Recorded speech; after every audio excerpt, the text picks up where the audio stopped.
Mano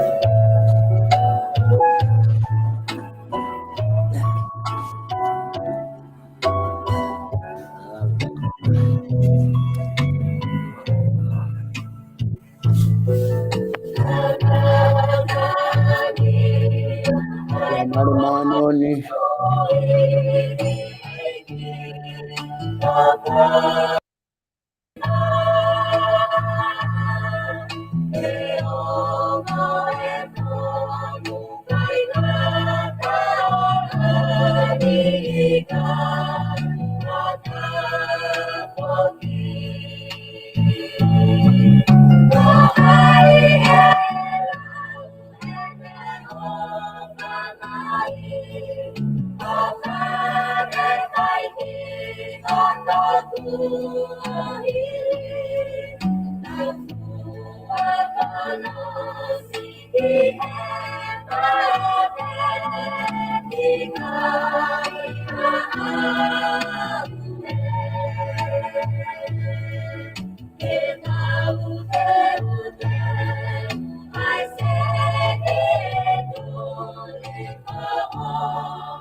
Malo mo tau mau e hoatani, malo le pa mea pina. O kore ke u ho whanga mohenga hei talwha tapu kotoa pe, wha o atu pe me heni. Ka tā mo ai whanga maria kini ke hoko atoa e tau ngahi polokalama ko ia toenga ke ahoni. Ai a koe polokalama aini koe fafangu o SAIONE. Ai a koe heni pe mo whaifkau SALESI VAKA pe me sene Australia ke whahoko atu e tau POLOKALAMA ko ia ahoni. Ki mua ke hoko atu e POLOKALAMA ko taitali rea ki motolu ko tape e kaingatonga kua o atu ke te ki motolu ai POLOKALAMA ko ini o ku taitali fia ki motolu pe whataonga pe e o kuongo le rea atu e tau POLOKALAMA FAFANGU SAIONE ke te ki motolu.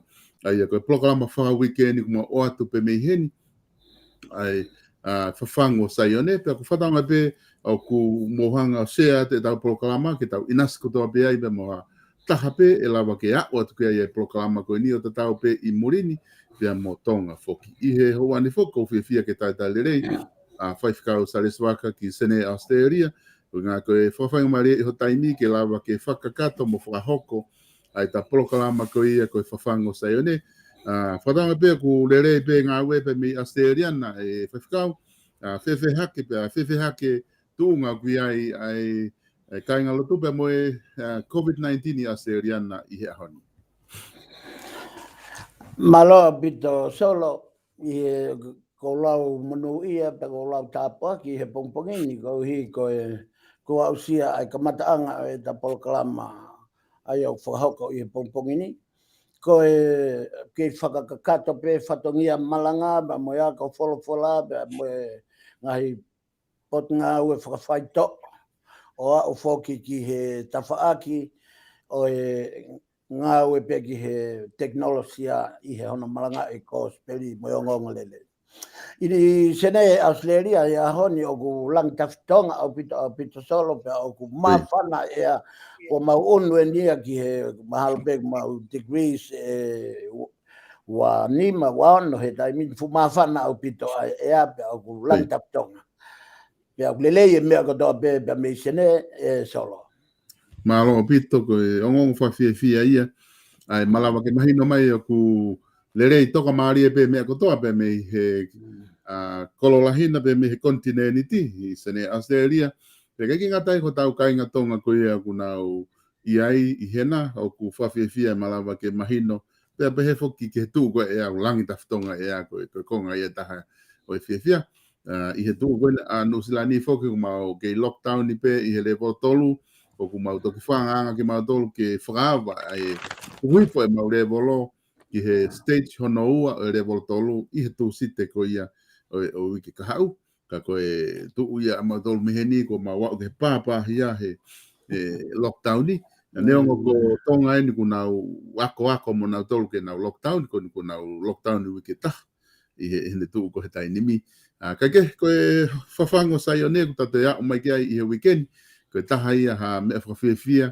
lava ke ose atu ngahi wiki ngā ue pe tau wā o mai whanonga ki he ahoni i he FAFANGU SAIONE ko ilo i bē koe ai ngahi pōpua ki mahu inga whi mau ke whaihano ono tuku atu ke tau whanongoa pe moe kāinga pe moe hataha pe o ku whatewhito ke ai ngahi pōpua ki koe ni o hange koe tau mua whoki o e POLOKALAMA koe ni talo hono whoatu koe FAFANGU SAIONE koe ki ngalo e te au whaiwhikau ai whamatala koe na o mai pe mo e whaiwhikau sea ko e fufafangu tai ai fafangu pe ka ke ongo mai ai reo e fafangu ka ongo mai ko pōpoaki. I ene pehe ko honga o atu ai whanga maria ko ni ke te koe ke hoko atu hon whahoko mai e tau pōpoaki koe ki haoni. Ia malo a bito solo ko taha ha foi visione te u whamatala ki ai i he ahoni ko hi ke te fito ai e ta POLOKALAMA ta toki hoko atu ki he ngahi whekau koe o whiemau ke whakakakato aki e ta POLOKALAMA. Koe visone koe ni kono aho mono taimi o mau ia i he historia i Nusila ka i he o ku hange koe ku talanoa he ta POLOKALAMA taha o ku lockdown ia i he stories koe o ku iai e ku nau me umea koe i Nusila. Ka ko e ku mana toeni o ko hanga tuange aki ai whekau. Ko whekau koe ni ko whekau ki Tonga. O makato onga i e whaahinga nau pe koe whaahinga teunga o ngau e ake he kakai Tonga. Koe ulu aki koe kahoa pe mo sisi. Koe kahoa i he kamata anga o historia Tonga ka tau ka hia pe mau lao ki e whare o ene awhio hou e ki mo kau nopere. Pea kua pau ke tau o kore whakamore. Pea koe tau o kore whakamore ki ene awhio pea mo kau hou e ki o whia mau ia ke tau tui ho tau kahoa lo wifi. Pea tau teunga lai ke tau o hu o kore whakamore me he tui. Ke toi omi mua hane mesi, mo hane alo ofa mua whainga maari, ke a tau tolu ai kainanga e whonua. Nā ku mau e visone ko e ni he tūtu oni, mo pe ko e lea mai ai lau maari ma oni ki a te au, mo hoku lau maari e, ke urea ki tonga ke to o e kahoa. He koe kahoa ko e teunga ia o mala e whaiva. Ka kua hoko e kahoa ia ko e fo i ulu nganga anga ki ai e kakaitonga. Hange ku osi e tui ho tau teunga Karistiane. Ai kote pia mo heke si. Pia au pe foki ki he kau whaife kau o kunau pinei ai kolosi pe kahoa koluse. Pia osi pia ri rewa i tu ai foi teunga kakala. O kui kai ke tau mo e Karistiane ke teu ke ne malanga e ko speri pia ne toe ai e kahoa i a whakataha anga pe. He kuto he kahoa ia ko e teunga ia e whaiva. Pia ku hanga rewa he te volo, whaingo fua ke hanga te volo o kaiha ase whekau o mai he tangata malanga. Ai au tatau pe uhinga i he sisi pia moe kahoa. Koe konga ulua kia i sio. Koe konga ua e ku sio ko e ku mamata. Ki e onga mai e whekau koeni. Whekau aki pia moe teunga tau o lunga. Kua hoka teunga tau o lunga. Hange ia tau ui koe whakameite. Mahalo ko hono ui ia koe. I tonga mahino ange. Pia koe mea rema e kau Karistiane. O kulahi ange e na o mamata pa hange o pau ke whai ake katoa ngaia. Kai ke ia ha tau o lunga, ha whine mui e tau o lunga. Pa ko hange re vai a, ku hoko re vai a, koe whai katoa nga ta e ori a ki tonga. Ka na e ngau e aki e Papilone ai whaunga ko ia. Koe malo hinga ia Nepkanesa. Pa koe hinga ia na nau tauhi tamapua mo tauhi aitori ai. Koe nauhanga omi ai kau whine mui. O hui ho nau teunga whakakaristiane. Molu malu. Ki he nofo a kai ngā mo nofo a family. Nofo vei tapui. Ka tauhanga o omi ki nau tolu ke nau whakameite. Pea tok tau whakakau ki tau tolu ki ai, koe katoanga molu malu ia. Koe katoanga whakalau maari ia. Ka koe mea ia koe katoanga mo te volo. Ka hono hinga. He kumoni be folfola sisu. O kui kai koe tono. Te koe anga hala o whakatupu ia. I he wheohi. Ka o whakatupu ia pia mi hotau loto. Pia ko hai hataha ma on. E tau tu he ngahi. Mo ngahi sis kakala. Tau olunga. E ta e tu e au hia ene whakaukau. Pia mahono loto. Ko i whikau ia e ua na e omika te au ke whakahak tonga. Pia ko mau ai loto lahi whiunga me huafa sisu kalaisi. Ko tatau ia o sisu ko i lau maari e. Na ne au taki mai whikau ka te au. I he uafe tahiwa. Malo solo. Malo pito e whikau. Ko tui ku mahina o pito ai whakau kau. Ko ni ku ki hanga o mai ai whekau koe ni ke whakahoko ki tonga, ai a koe whekau e ua, ai koe whekau uloa ki o ku whatewhito ia i he kahoa, pia whekau rewa hono wā o ku whatewhito ia i he teunga taolunga. Ai a koe kono ke ongo whekau lalahi e ua o ku whahoko ke te koe, ke whahoko ki tonga ai ongo whekau koe ni. Ai a whoki e whekau koe teunga, tau pehepe koe ngahi teunga e ni, o ku lahi ngā ue aki e ki tau toluia, i he tau ngahi kātoanga whakatonga, pe koe ke uhanga o lawe i pe koe whē taimina e kamatai e tau tui e ngahi teunga whaiva koe ni o ku tui e hoi ki whawhine. Ka kamata pe me he kahoa, ai koe ngahi kahoa e ni o ku lawa ke ngā ue aki, i mala e whaiva ku tawanga pe whoke ngahi laka laka koe maulu ulu, koe ngahi whaiva taolunga o ku tau ngā ue aki ngahi kahoa kakala, i hono whakakahoa aki ki tau tolu koe ia nguna u whahoko ai whame ite koe ni o taolunga. Ai ia koe ne tuu koe ni he whekau ulua ki o mai ke te koe o ku uhinga ia ke to'o au pito ai o te ngā ue aki pe kahoa ia e tau ngahi mea whakawhaiva ka o te ngā ue aki i he ha. Ko he hae ngahi mea au taofi mea i, ko whea mea au whakangofua ki ai. Ko teunga kahoa be mo sisi ko teunga ia malai whaiva. Ngofua e whaiva. Pe aku ngofua ia he malai whaiva he kohono teunga to tonu. Koi. Aku hinga whekau koe ni kia nau tolu kua osi pani. Koi. Koe kau whai whekau. Koe kau malanga. Koi. Koe kau whewhine ako naki. Ka nau ke i tui teunga kakala o moi ke lotu. Koi. Mana tui o kia e teunga kua os pani aki ai kau ave ko osperi. Koi.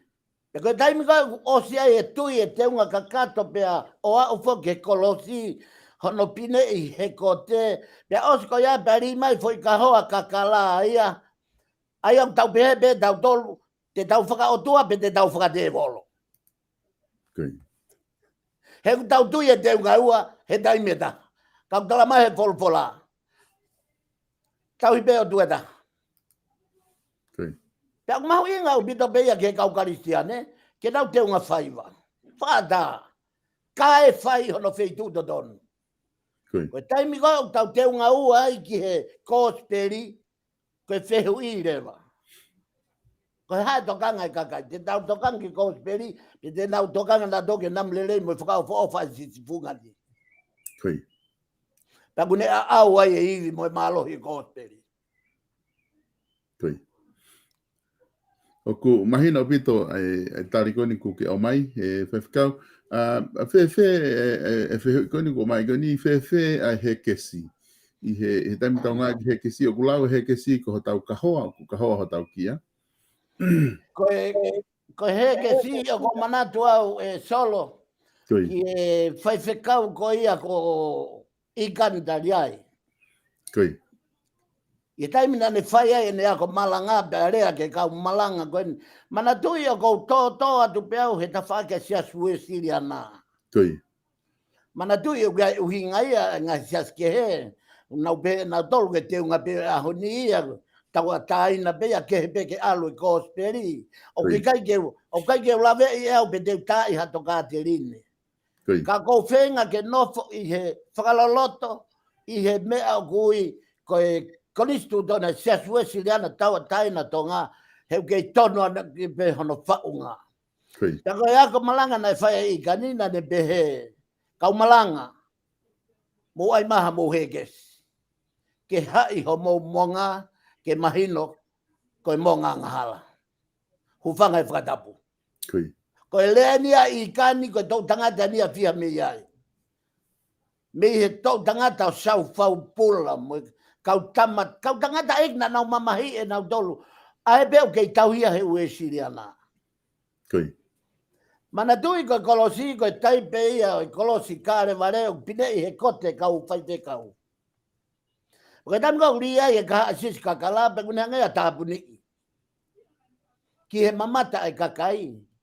Ki he ongo whakalau maari ai kakai. O gai whahinga ongo ke he ia i e taimu tui mai ai asis kakala. hanga te ngo e kitaya kata be ki bodia ko taia fat fralotu o si anga faiva be o to sino ota Koi.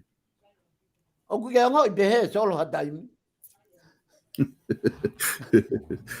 pau hanga he se asi o mai ka te au e vai ficar que o alo que ma foi la kanga ma lunga ko ya mahalo ko tu e ongo le re ka te au FIFA Maria ota riso que ko ke no ma o pita tango tu me ten pare mu a ko asi ko tu e lava he ka tama he ka kai go ni ko Rifaka te do ngai fatongia pe he ke na tari le re pe ia te au malo solo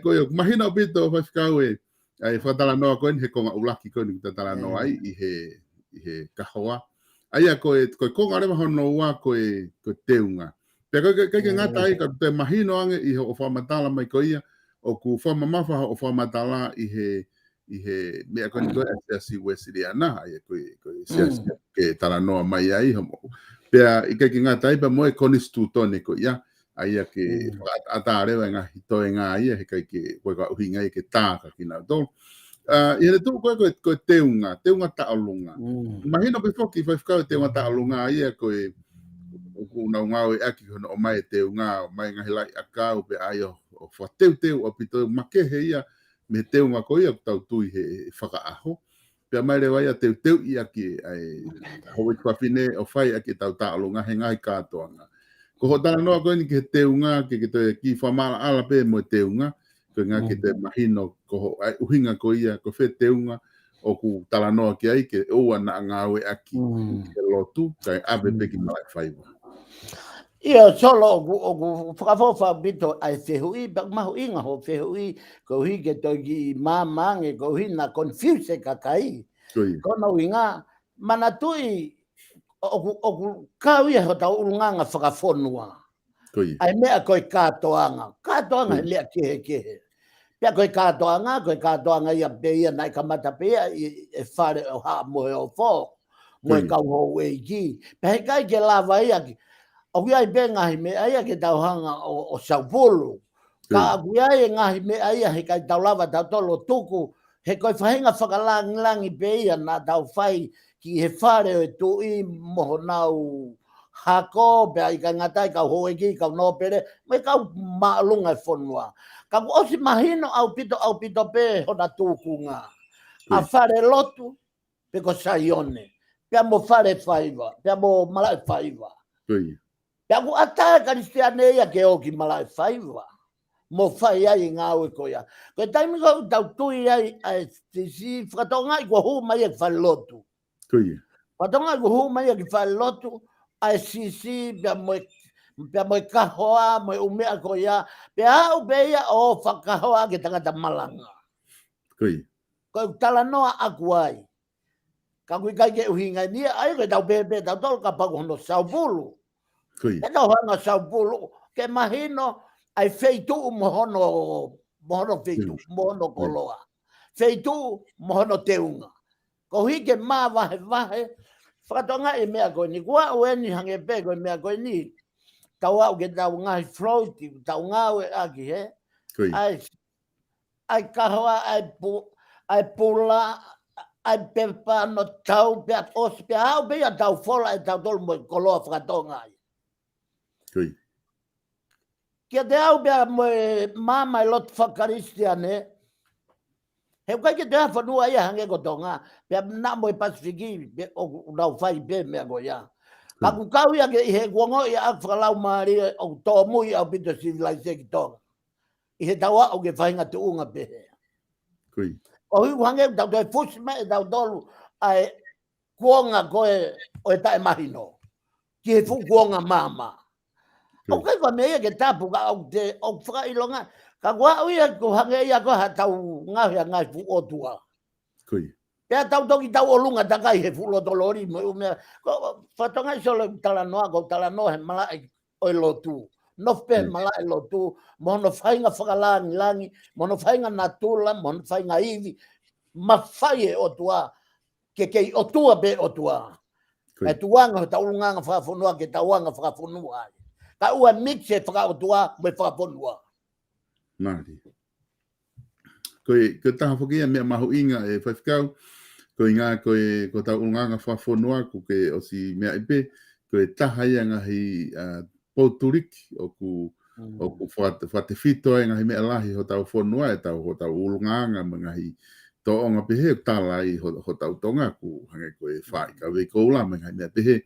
Aia koe ahoni ko ke hanga o mai ai popoaki mo i visone koe ni ke te tokanga ngia tonga whakamawahe wahei a ho tau ulunganga whawhonua me ngahi mea koe he lotu o mai o tui fio ki naua koe ngā he koe ke aonga ia ke tui fio pehe. Ia pōpoaki koe ni koe uhinga ni koe pōpoaki ni mo uhinga ko ke tala noa ki ai. Pea kutui au ia koe mea tau ataina pea kakai kono o atu pōpoaki ke nau whanongo ki ai pea kulava e whatongi a ia kono o atu pōpoaki. Kono whahoko e pōpoaki pe ikai koe konga kehe ia. Na e ai ha konga ai o kua hawhainga tautea o mai he visone ke whakahoko i he pōpoaki koe ni o ka pau he kai whahoko. Koe o kulave heni ai parupore momoko ai vai o tua motonga he aoni. Ta kuloloto hono uhinga ona. O kuloloto hono uhinga ai ni koe ki he motu ai fuka. Koe kamata ni ke ta unu atu ke ngai tefto i visone ka tupou wha. Mo ngai tefto i visone ka tupou nima, mo veu koe i he laka na e whai ai. Pea koe tari i o, mo tari i kai, mo tari i koe ke... Koe me aia ai whonua, pea mo i pure anga, mo i kautaki, mo i kakai e whonua. Ko e whatongia o e motua tala whekau ke tala. Kai ata aia me he whekau. Ko hono whakahoko, mo hono tae whakahoko, pea mo hono whakangai, ko mea kehe iau, kai ke ukaua iau. Mone pito. O tiko o mahina o pito ai whatala noa koia, pea mo e konga koe a whaifkau, koe no whahoko, mo i kai whahoko, koe mea kehe ia, koe ke kauai, ai tala whekau ia, koe whatongia o e FAFANGU SAIONE, ko hono o atu ngahi whekau ke whanongo ki ai tonga koto ape. Koe whahoko, mo i kai whahoko, koe mea ia ki mui. Aia koe konga ulakia ku talawa o tala noa ki ai, i he konga koe ni, ai bisone koe ni ko ke o mai ke whahoko ki o tau kainga, o ku te te ai ha whehui ko mai ni he kau mui me koia i he POLOKALAMA. Ka i he konga rewa hono ua ko loto ke o atu whafoki atu ke te koe, ka pau pia ha pōpoaki ko ke loto ke whahoko ki tonga. Maro bito solo, pia ko lauen koe whainga marie, ko hi kata whakamanatu ai visone whikaua, na e whakahoko mai i he ku mata visone, ku motu e fuka o tū ulu ki lalo, ka o kui kai ke motu o tō kere kere. Ta peta whoki en ki ai ke a au mai ai uhinga e whekau e motu e fuka. Whakatoka ngā i ange, ki he lahi ai whekau, me lahi ai visone, o whakatatau ke mo veu lahi koni ku hoko i tonga he aoni. Koe ulua ki te ulawe ke mea koe ni e solo. Koe o whia mau tapia mo ene afio. King Sias Tubawono. Ke wakai i ange ai ke wakai i ange ai whakamoni kau mea e whakatipilo me tika na e whai pa mo si aina pe na e whakamoni huafa e tu i ai. Iha kou nā nite pa mo si aina. Pe ko hatala no pe ko whakamoni hatohi whakakau mea mo si aina. Fie mau ia ke whakamonuka. Fie mau ke toi whoki tapia mo ne a fio.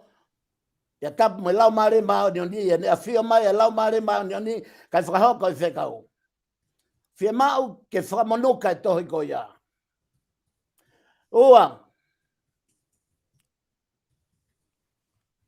Koe tū koe ai whukatonga.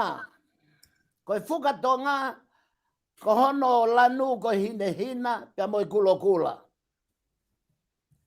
Pia aku tuu ia, whakahanga tonu, i e kovna ni te molangi. Ia o mai koe ke ahoni, ko huu mai e whuka i kau kom niusi, o whakabibiki whakataha mo e whukatonga. Pia kai rewa ke nalawa tuu hanga tonu logoua, ka tokoto e ki tō matau, pia tokoto e ki tō hema. Kai whetau laki hona sino. O tautauhi o tua ua solo. Lolotonga e tautauhi o tua e taha, koe kovna ni te molangi, pia tuu hanga tonu e whuka viringia, i he kulokula, koe ta o kalaisi, i he hina hina, koe hao hawa, madi wa ni ma ves whangaful mavalu, o behe he wholofola, pia ke mou hao hawa, he ku hao hawa, aho mou tamai whakalangi. Koe hinga e lanu hina hina. Pia koe lanu kulokula, koe taipe o e taa. Ia taimi koe ni kua huka ai whuka si aina ke whuka tonga o na tokoto tuulu, hanga eki tō hema, hanga eki tō matau, fia mau he lau maare mau ni ke whakamanuka ai whuka koia. Fia mau ke whakatontono, hei kai koe o tua te ne tauhia o tua e ua. Fia mau behe o tua a ia, he koe o tua fuaa. Exodo, vai wanoa. Ko si hova. Ko tua fuaa au. O fuaa e o tua ke toi omi hapure anga. Ke na huka whakataha, ke whakaha iki mamani. He koe uhinga e whuka. Koe uhinga e whuka. Koe whuakawa ta ngata ai o tua motonga. Ko tau to fia. Sio koe moto e na kui mui. Koe whuakawa ta ngata ai o tua mo tupau luaki. Koe o tua tonga. Ko tau to fia ia. Tarite he vai o tua motonga. Fia mau be whukatonga tu toko taha. Pea wao niwe tu e whukatonga. Whekau ia no wā. Whekau no tolu. O ku more whalala o tua mei tonga. O ta tau pe me he tau potahi o lunga. O au ke tau potahi lalo. More ai whalala o tua. O ku lotu. O ku lau whalawhala, o ku malanga, o ku evangeli o. Whai mea kotoa, au kai mea kotoa be. Ka kui kai koe, au kai ke whika ulake o tua i tonga. Ke nau whalala ke o tua. Koe o tua be tene, o kui ai maluanga tonga. Koe maka whakinanga koe o tua. Tonga, maka whakinanga koe o tua. Koe whia mau e o tua ia ke toi, o mai hapure anga ke toi whaha whalala ki ai. He koe mea hoko te tau whalala ki he taimita, pa tau whalala ki he taimita. Whia mau e o tua ke tūka kato ne whalala mo ne malu. Koe whekau ia hana tolu. Koe more a whalala o tua pa mei tonga. Whia mau e kau takilo tu, whia mau e kau hoe ki, kau nobere, whakamaa ki nau tolu, whakamao neni ki nau tolu. Pia nau taktaka alu hana whatongia o tō wai o whae. Ai whekau. Koe whae o e whekau o mai, ke o atu. Koe onga motu koe na koe o viringia e whukasia ina. Koe onga motu ia na o sfoaki e tu paulaki mai o tua. Koe hae uhinga toi hu mai ai asia ina mo ina o whuka a fusi. I onga motu koe ia. O ku mau e tu whanua. Pea ku more pua e whuakawa pia mei tonga. O makatuunga, he nau whuatau e kere nai o sfoaki ki langi. Whaia whakaukau ia ki ai pureanga. Pea mo e whare tui, tapea mo tui. Hau e ki nopere. Mo of, o tatonu ke whaia whakaukau, pea koe mea iok mahuinga ke are ai. Naona tolo area mea mau time. Area ki nau tolo he paanga tanu hala. Area ki nau tolu he tufa tanke vai. Koe mea ia si hova. Tene toki hanga whakawhonu. Ai ngai futangi e vai kona. Fia mau ke tau whoki whakatotolo e te fito. Koe he te fito. Oi more ai karikara tonga ki e kau kominisi. Pea na wame fusfukai. Solo, kau ate ai ki foi talanoa ko ini. O mo mea ia tonga. Koe whanua tu maaria. O kau atonga e tu maaria tai mamani. O mo ila alola whanua o kia e makakoloa ai. O kia e lolo ai. O kia e koula mo siue mo fere makakoloa i tonga. Na rea akia e senturi koloi i e tahiwa fitu walu. Hene malanga me SAIONE. Tonga. O kumaone e lolo. Pea o ku whanua tonga. I lolo whanua e makakoloa. Whanua tu maaria tonga. Ka koe vi sone a siaina. Tena ulata vare mai. Ai paanga. Ka ono hinga. Ke whakakui hiaka tonga. Ka hika na wau e koloa o lolo whanua. Koe taha te kau o kuhinga e kurea tu. I he mahu inga koe ni ongo konga whanua koe ni. Mau e tu whanua. He na e whoaki a tonga e tu pau uluaki a hono kere, hono efu, hono akau, hono tangata, hono monu manu, ave katoa ke otua. More ai ongo konga whanua mahu inga i a tonga. He koe ongo konga whanua koe nā ne ongo wikai no foi. Ka kohono makakolo ak whanu i lalo. Koe taha. Ai ngahi mea kou whakaamu. Tau whoki ke te fito e palopore mamo e mau. Fulahi e talanoa i e mea kehe tae uhinga. Koe mea taha o kou tokanga tuki ai. Koe hi. Koe mahu inga o e whanua. Koe mahu inga koe o e whanua koe otua. Koe otua ai mahu inga o e whanua. Pea ku kei mon beia. O whia mau pe foi mea na taulak tai he FAFANGU SAIONE. Ko e whakatomala, whakaefu, whakalelei, te taulak whakataki mua. Pe e hangara vai tua o mai katoa e ngai whekau koe ke whakatondon. E solo he kai ke taulak ta tolo mu. Ko e haa pea pureanga he hopo hake i ema. He kai ke taulak ta tolo move forward. Ka e oua ku tau whoki o whakatonu. Ai ngai fu luo koe ni i he more ai koloa tonga, more mohono kakai, more mohono ponistu tone, au hia ta mo tui whakaristiane. E mea whakaosi kou lawe ki ai solo, o kou lawe i koe uhipe, koe moua koto o tonga. Koe palporema tonga heku, poto he hapai kai vare poaki. Koe tau mea ang whai, koe o tau kai he panga pangi e whakalakalaka. O tau kore atu ki he, kore ki New Zealand, kore ki Australia. Pure anga tonga mohu taha pēm. Lea ki ai a tok taha mo toni. Whanau mat solo kau ki lau atu. Ai visone, ai tangata e whai whekau koe ni. Neongo koe ki kakai he tapa o mamani. Mama o me u whanua mālohi mo masani. Ko hai e lau. Ho mau koloa kua ke laku mai. Ai sin mea sino. Lau maari mo ata mai. Mālohi o mi ha whanua. Se unga mo i kakai. Mau ngā fua mea kotoa. Ke inu be mukai. Oi kere mahu e. Ko kere mahue. Pea ka hala ia. O hai e lau ho mau koloa. E mau mei tahina. Ko e kato ai e ngā whekau. E whakaamu tonga.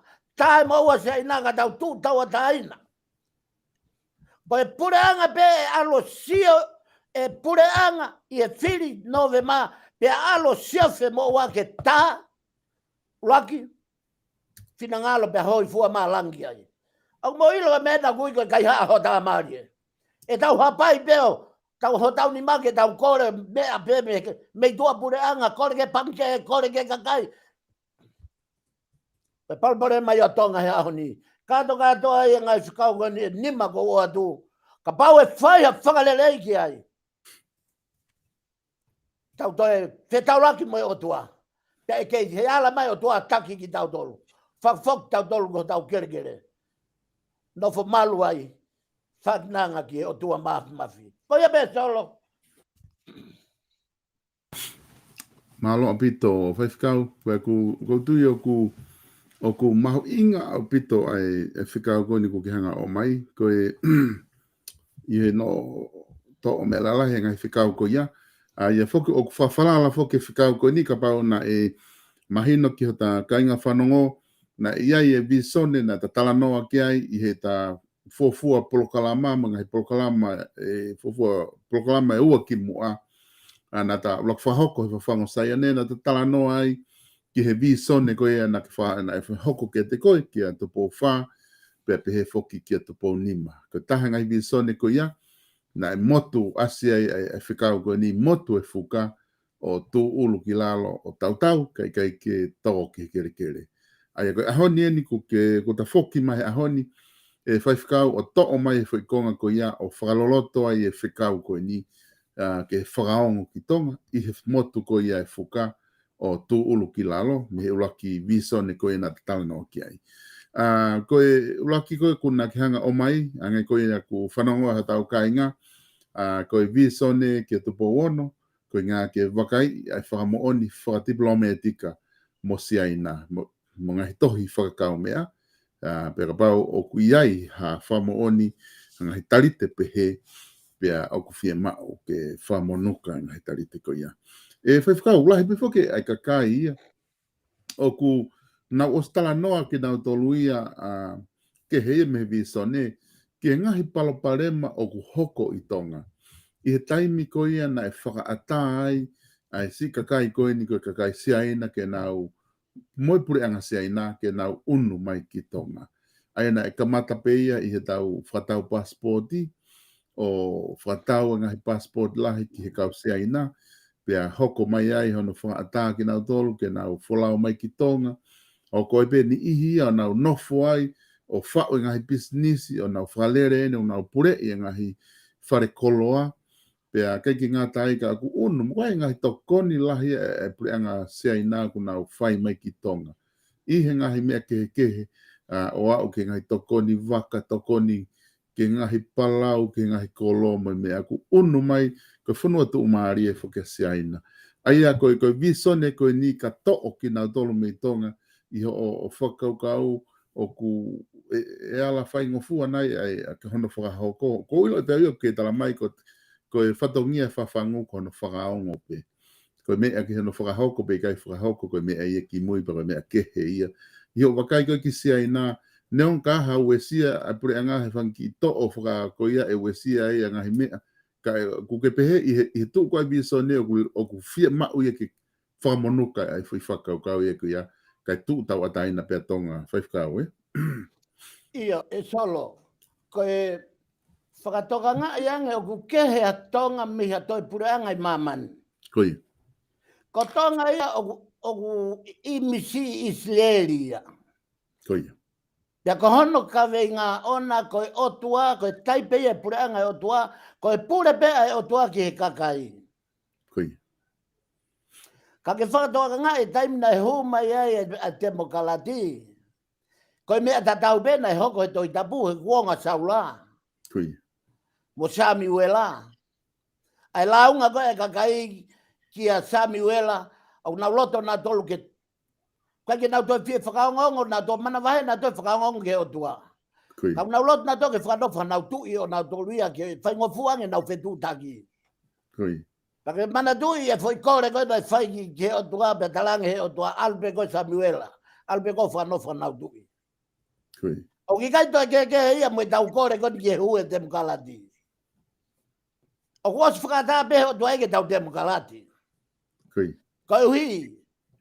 He ko lao e whakama opo ia ki o tua. He ko o tua ia tene final decision e mea ko toa pe. He ko tonga ko whanua e ko stuki langi. Ka koe palo pone ma foki. Koe mawahe me lotu mo oni. Kui. Tau ai pe rea mahi no. Pa ko whakaapa ke Kristiane ko toa pe tonga. Ia sias ko toa pe o ke mamahi e lotu mo oni. O kui kai koe uhinga atu a koe ni o pe he o ku hala tonga hakau maa oni. Ka koe ku uhinga. Koe peseti koe tau kamata mai he tau e fitu ngo fulu, valu ngo fulu, hiva ngo fulu, whai ai ki atu poulu aki. Nai mahino au pito na kai toia ki o tua aidoria. Whaka au hai atu poulu aki. Koe uhinga na tau tuu ai o iloa he lotu whakaistiane. Koe ahoni. Kua o kai maharu fute pe wha aidori. Fute pe wha aidori. Hono whetuku mai kau si aina. Ka ke whatonga e mea koe ni. O ku kehe pe malu he o tua. Moi malu he tangata. Ka pau ke whanua tu maaria si aina. Ka ku ke pe he tonga. O tau malu ai. O tau kai lelei ai. O tau moui whaingo fua ai. O kui kai ke tui e mo tuangi ai. O tau malu. E huafa si hoa. He ka pana kai whakahoko mai. E he lau maare ngai whekau koe ni. Ka taimi ke morea ta POLOKALAMA. Ko hui he tau si sio a behe kai tari ai kakai. Ka. Ko si mahino ke mo tuani. Ko foi rea ko toa pe ku homme o ngundu e hoko ia kai tai hoko. He ko o si au whamaoni. Me ta visione ko he mate. Ko pau ke hoko mea ia koe. O talama he o tua ki tonga. Nai tala e aise ai tau e fitunge au. E hoko mai misa ia. E ai anga kai o e man. O si ate futou tangata ia fiango fulu. He nau whakangai. Mo e tala e loi. Mo e tala e ha. Tuku hifo. Tala e tae pani. Tala e tae mawhai. Toki o se tau e fitunge au nau toki. Hoko mai a si su he ai anga kai o e manu. Toki a islerio ilo. Tana e rea ake aisea. E kai ke a foi whekau e taha. O e tala whakapalofita. E tai hoko. Ka e pe ku wade mai. Pe tuai mai. Kai hoko mai. Toi hapa kuki wahe waia. Ko e visione. Ko e laumaria e o tua. O kune whakaha he tangata. Ke whakahok whono. Ka kohono whakahoko. Ko e o tua aia. Ko hinga ya solo ko hoha ai ki tonga. He kui kai ko hoha ki tonga ke tupu ha mo veu i tonga. Ka ko whakamu. Ta whoki ki he whono whakafonua. O ke mea solo a whono kona e whai e he tuibia mo e kātoa kau minista. Ka pauna nau o ato te fito e foi palofisai.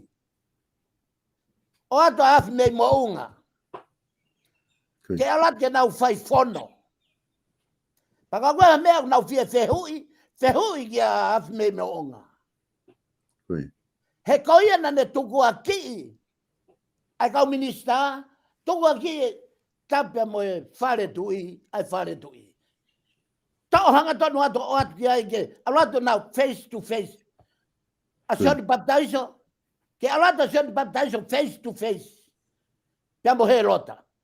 Tau ato ne tane ka alato face to face mo futui. Mo te vita. Harewa mea nai hoko. Nai lava solova palparema. Koe palparema kata ke trucks. Solo. O nau tolo tata ku. Tata nau to whakama e lau. Mo mui vai kai tuko e matawai. Mali. Ko me feito o ku hau me ai vai. Mo feito o ku uri ai vai. Pea o fai e uku ai. Tako hinga ia ko lea tuai. I he ta POLOKALAMA. I he ahoni. O whaingo fua solo. Ke tau toi fox. Ke foi manawa mo ui e taride. Ka hange ko lau koe ki si ai nā he mea. Solo. Koi. Ta pau e whakatotolo a mamani koe wheitu ko toa pe o manga holo ai kau sei na o nau invest kere ki nau tolu. Ta koe whainga ilo loloto ia kau sei na ta puange mo ki tau tolu. Tau tono no me iai. He koe nau hinga. O nau nofna to visione he tau e afe ka hoko mai. Ko hike na hanga o riua mamani. Koi. Ta ko tau tolu ia. Oh mai bego na to tanu hala ta me tange vai mo fok panga pa tau bibiki tau dolu ai pa tau dogi au reva ke re au pe mo ne re tanga ta fa uhiwa toki ilo he si e de ki ko mata vaka pe hori ke bigi Koi. o fu vaka lahi ta mo au ni o mama ni ko dua to mari lahi pe tonga ia dua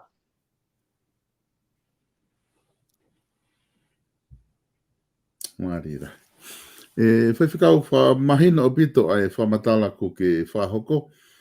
Be I he maari e ka whamatala ku ka mata ke mau sio a whoki whaiwhikau he ngahi whamatala mga hirea koe ku ki hanga. O mai tato whito ki he whamatala ko ia ku ke whahoko ki tonga. Ko mea nia ko whakaukau ki ai. Pena e anga whaiwhikau. Ko tau ngahi tarite whakatatoria ko ni whahoko whawaha pure anga. Ko tau o kumi ha whanua o ku whaita tau, ku meme iofi e nau fia mau he tau ngahi fia mau.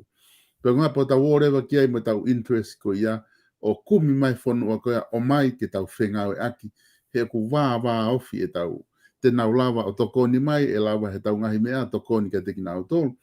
Pea koina kumi ko ia, o kau ai pa moe lotu karistiani. Pea tau kumi ka ngai whanua, ko ai ngai whanua e o tau whekumi ki ai a tonga, whanua e koe au te ke nau lotu nau tori e whi ia te e sia pe mo whi fua. O ku kaua si aina koe whanua kominiusi whoki ania. Ka konga ia ko whakaukau koe ki ai, pena e anga whi tau laki, ai pure anga whakakonistu tone koe pure anga o ku karistiane, pe mo whanua o ku kominiusi. Ai a ku lava behe pa anga ia pe mo koloa o whakawhetau laki, haongo whanua o ku na tui kehe. Karistiane pe moe kominiusi ku tako ku lava pehe pure anga ia whaiwhikau o whakawhetau laki ai a ko o ku tau tuu ai koe i he ahoni ko hanga ho wakai ki ai. Io solo koe whehui maari e o ku ke whai. Ko hona uhinga he ku ke whehui he mawhai e o tua.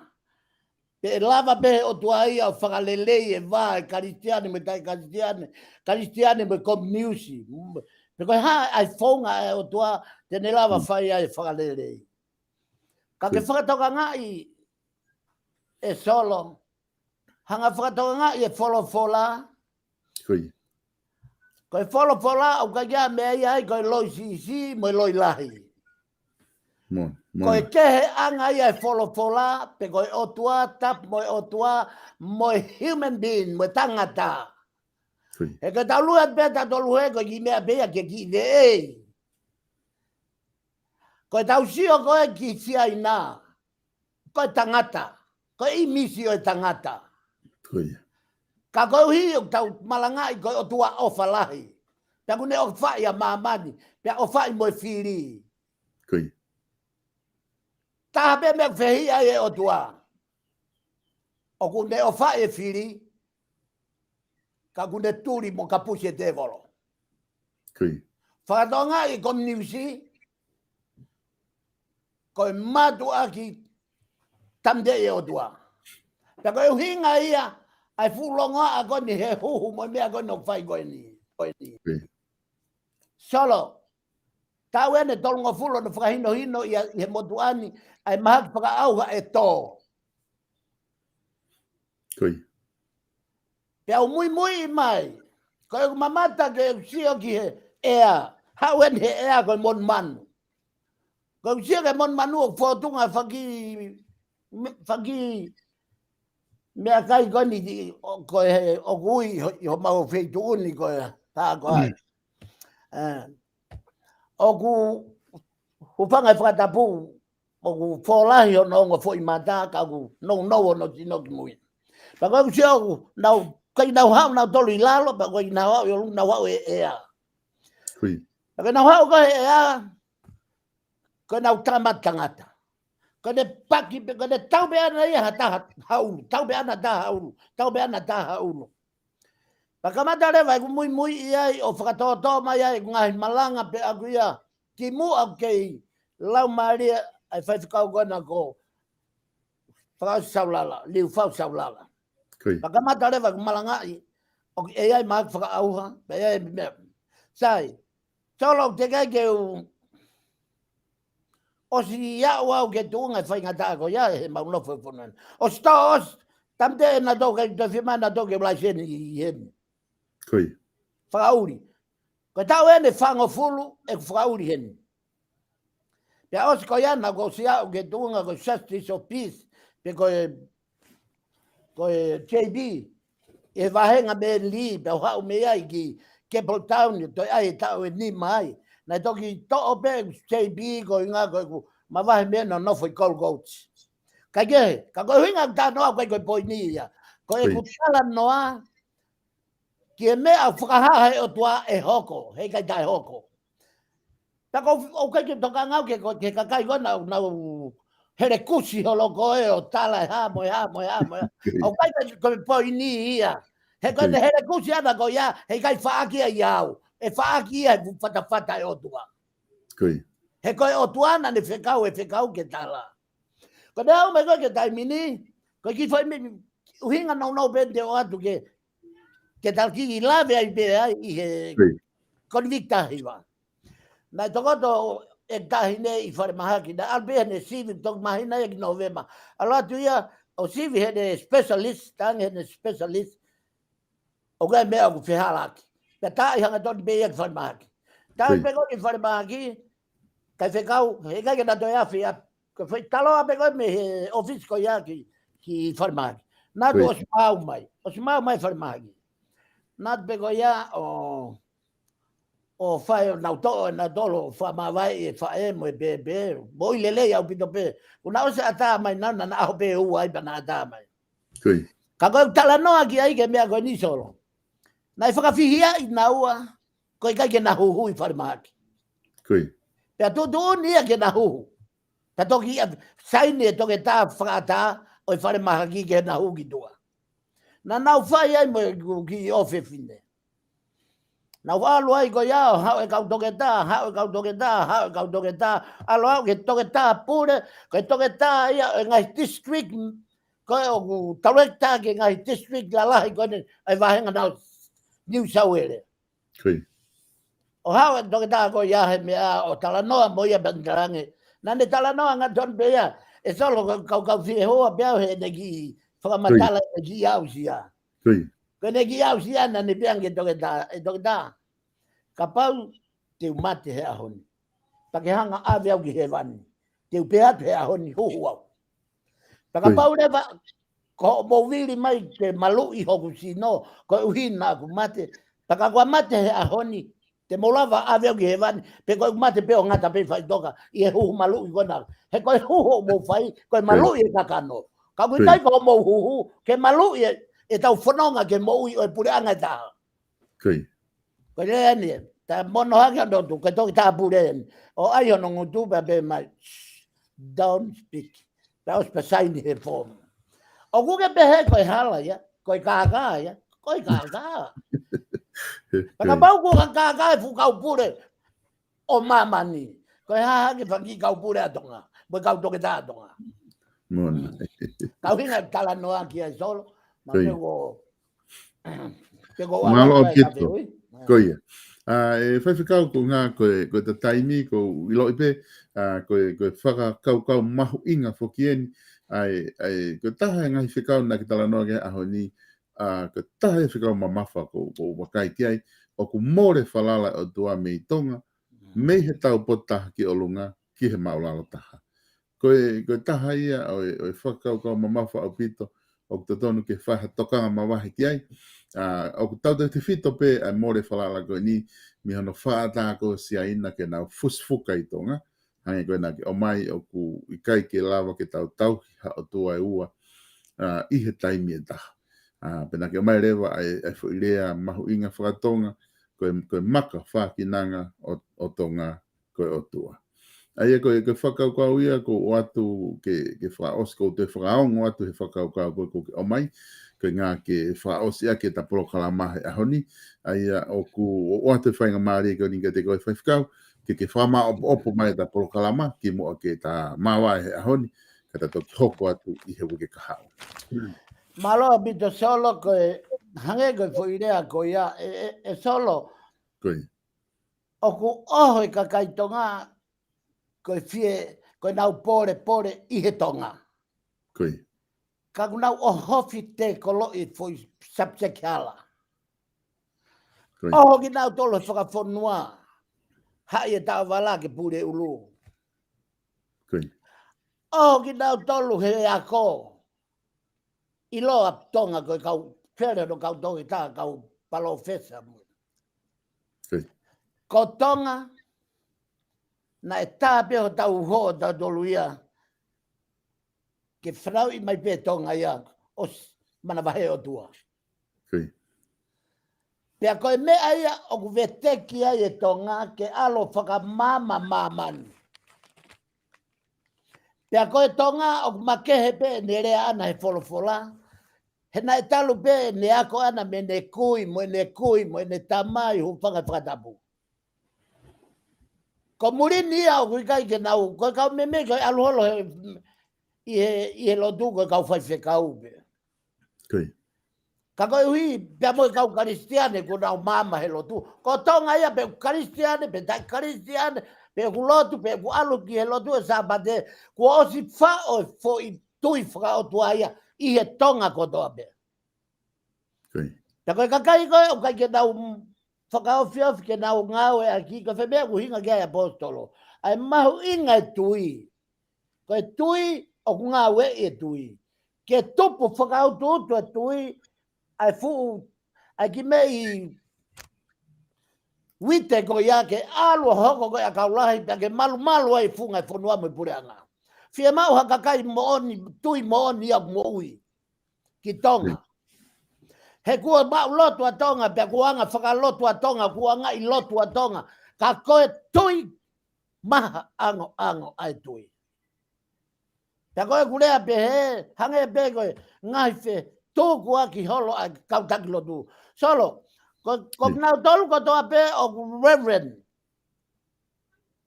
Pe toki ai e toke tā pe ngau e pureanga. Tō au pito kau whaiwhekau me pureanga tonga. Whaiwhekau ko ia ko aina u paremia tai mini. Tama ko ena ko whaiwhekau se miskava. E solo, ko whai na uami o me kāka e lotu ke au ki whe. Hei kai lava tā tau ia o tua e ua. Koe ori veo kua ko pureanga mo si. Pia malo he whanua. Ko nau tolu o kui ke pureanga, ave kakai ai pureanga o pot what. Toke tā, ka ko nau tolu o whotu ai e reverend. Pae ki nau tolu ave ke si ke nau o malanga e gospeli. Ka koe ne whakamahina ni, ai kakai ko nau siutasi holo. Ai e ki reverend ni mua, Pea osi ko ia, pa toki ai e toke tā mo I mea. Koe tai me ui ki hewa ni. He kai ui ho whaiwhekau, he kai ui ho toke tā, ka e ui ho pohiwa. E ui hokawa. Ko hinga ia ko rea pehea toi I he wholwhola. Ko hana ui ngā ko wholwhola, no mau he wholwhola. Solo, ta whakaosi e ta POLOKALAMA he kua ova e ta taimi whakamore atu. Ko hinga ko toa mai e whakamāpoapo e POLOKALAMA koe ni. Pea mei he malanga ai whaifkau papalangi ko ia na I Australiani a Cecil Fred Cripple. Aia nai malanga he ahwalu o siwai tahiwa fitu no ko ne potu tohi malanga ko ulak korintowa he ulak vesi wa fitu pea mosione vai wha vesi tolu walu. Aia nai whakatahai he whaifkau ni ai o potu tohi ke koe ni o fotu ake ni vesi malanga pe. Koe kakai kehe na nau mau mo whakaongo si ai, ka kua mau eki mo tolu hono kakawa. Kua whiri e he otua ai ngahi mea o mamani o oku wai, ke ne hanga whakamai ai ngahi mea o mamani o kumalohi. Pea na e tō ne ako nagime ne whakamama wha I tonga I he lotu katoanga whawheta I he tahiwa fitu no, na e tō ne whakamama wha ko tawami o inu he tapu aki o ngāwe tu pōulu aki pe mahono whare hau eki pe mo hamata mok nau tolko toa o e kakai e whonua ko tawinu hono meri e he haoni ka wakai e kua ngā mo i tau tangata na ko ala e o tua ke kakai ware ki nau whama e poto pe ala e o tua ke kakai vai ki nau whama e malohi tolo o whatu ke kāinga tonga ko toa pe na whanonga mai ke ta Polokalama pe ko o ato e tāpua ki koe ni o whake tāpua ki i ho ngāwe i he huawha o e tamai pe mo e alo pe mo e lau maari maanion malo apito whamalo lahi atu e whaifkau ai whainga maari e koe ni whahoko ai e Polokalama maho inga ai whafangu o SAIONE i he ahoni pe ku whamalo lahi atu pe mo tala manu atu ki he whatongia ku whuesia pe mo ngahi Polokalama ki hoko atu i he kahau whamalo lahi atu he ngahi popo ki koia ko lea lau maria ke whahoko ki o tau ka inga whaongo atu ko lava ngahi popo ki o whahoko atu te tatok whelo aki i he Polokalama ka hoko i he wika hau i he whafangu o SAIONE o whatu ke te koe. O whatu solo. Ia, malo pito. Kainga koe lava ia tau Polokalama ko ia i he ahoni whafangu o SAIONE ai ana mawhahoko atu pa mo whaifkau SALESI VAKA pe me sene Australia. Whataonga bena e ongole rei atu ai Polokalama koe ni ki apina ke te mautolu tatoki whilongo aki i he Polokalama tatau pe i he wika ka hau i he taimi tatau pe whafangu o SAIONE. Taimi tatau pe ko whiwhaongo atu koe hoko ai wha koe Polokalama whaosia whahoko atu i ahoni ai a koe talano ako mo politikare pe mo palofesa i noke huakau i he toe houa taha meheni pe whahoko atu i hoko ai wha mo mea.